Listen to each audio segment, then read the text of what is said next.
Hello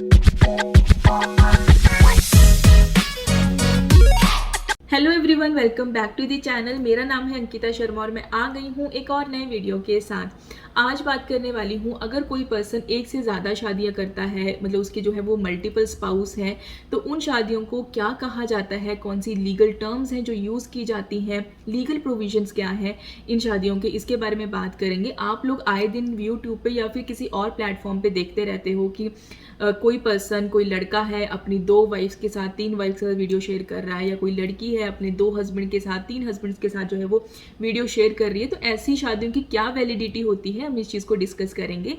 तो चलिए video को शुरू करती हूँ।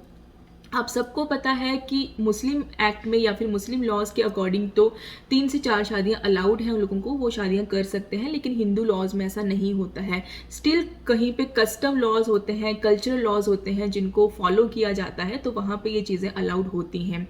लेकिन अभी मैं डिस्कस करने वाली हूँ कि लीगल टर्म्स कौन सी हैं, ताकि लीगल टर्म्स जब क्लियर हो जाएंगी आपको, तो आगे आने वाले जो लीगल प्रोविजंस होंगे वो ऑटोमेटिकली आप लोगों को समझ में आ जाएंगे कि किस तरह से लॉ काम करता है।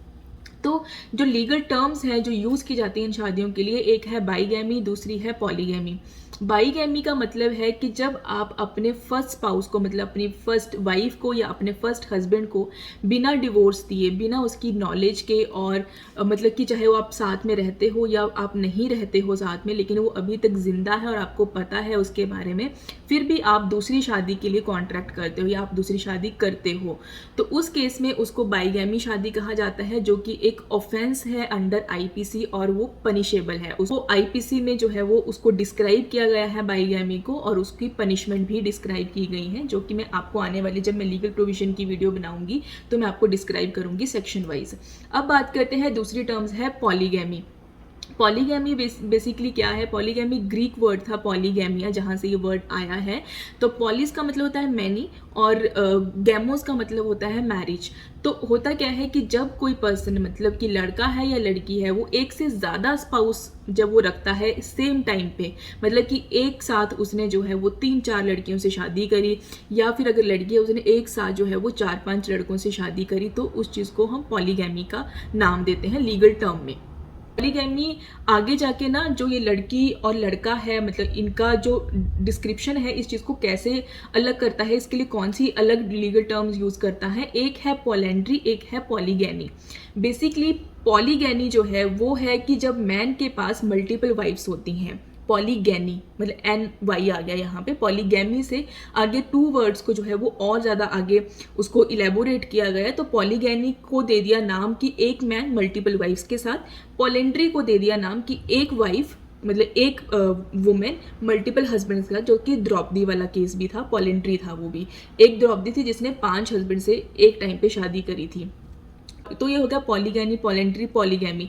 ये हैं जिसमें कस्टम्स लॉ आते हैं, आपके कल्चरल लॉज आते हैं, मतलब कि कहीं पे अभी भी ये प्रैक्टिस को फॉलो किया जाता है, तो ये जो है वो आईपीसी में पनिशेबल नहीं होती है, क्योंकि ये उनके कस्टम्स हैं जो ये फॉलो करते आ रहे हैं बहुत टाइम से।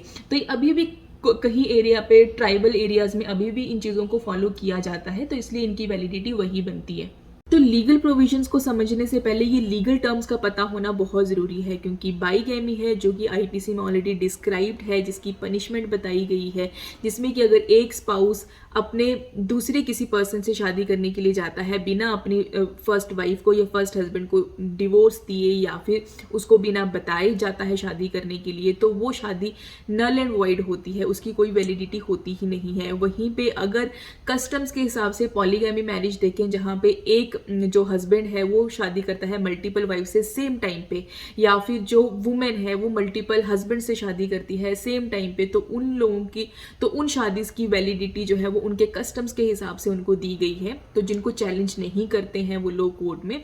तो आई होप आपको वीडियो थोड़ी सी यूजफुल जरूर लगी होगी। आगे आने वाली वीडियो में आपको लीगल प्रोविजंस के साथ इन चीज़ों को डिस्क्राइब करूंगी, लेकिन पहले लीगल टर्म्स का पता होना बहुत ज़रूरी है, तभी आगे जो लॉज हैं उन लॉज का आपको पता चलेगा, और इन केस आपको ज़रूरत पड़ती है तो आप लोग उसी हिसाब से अपने मैटर को जो है वो प्रोसीड करोगे, चाहे वो आप मैटर किसी के अगेंस्ट लगाओगे, किसी की शादी को वॉइड डिक्लेयर करने के लिए लगाओगे, या फिर अगर आप शादी भी करना चाहते हो सेकंड मैरिज, तब भी आपको चीज़ें थोड़ी सी क्लियर होंगी। आपको पता होगा कि आपको किस तरह से अप्रोच करना है, लॉज के हिसाब से किस तरह से आपको अपनी मैरिज को वैलिड करना है, क्योंकि ऐसे बहुत सारे वेज भी होते हैं और ऐसी बहुत सारी कंडीशंस भी होती हैं जहाँ पे अगर आप दूसरी शादी करते हो तो उसकी वैलिडिटी किस तरह से डिक्लेयर की जाती है, इसके बारे में भी हम बात करेंगे।